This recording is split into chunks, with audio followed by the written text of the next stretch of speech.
I think it is absolutely a travesty what has happened. I have been to Turkey ever since the 1950s. I was there in 1959, and I've been to Turkey over 24 times. When I was on my way to Turkey, I was in Gibraltar, only 14 years after the Second World War, when there were hundreds of thousands of Christians and Jews trying to get out of Europe into Africa. People forget about that. But in fact, at that time, there were no democracies in Europe but for 4 countries, and 3 of them were neutral. Only England was a thriving democracy against fascism.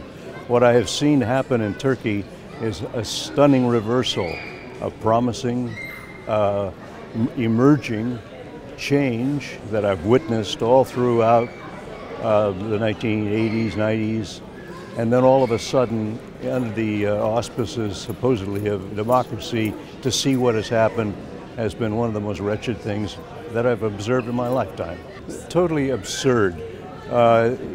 People are grabbing on to the word terrorism to simply label what they are bothered by. I've seen President Erdogan's actions. In fact, I published an article in the 80s on a man named Çelik Gülürsoy, who was responsible for renovation of old Osmanli buildings in Istanbul. He was ruined when the president was mayor of Istanbul. It's something that I have suspected all along.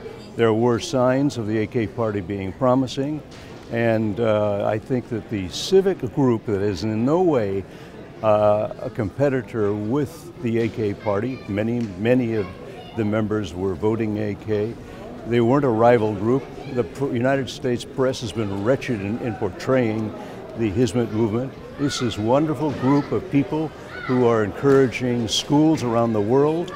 They're bringing people together when disaster hits. The Kimse-Yok-Mu organization is the first one there with a battalion of people to help the people in need. And it's the word Hizmet that means service. A good book at the University of California, where I got my degrees, came out last year by Martin Marty entitled Hizmet Means Service.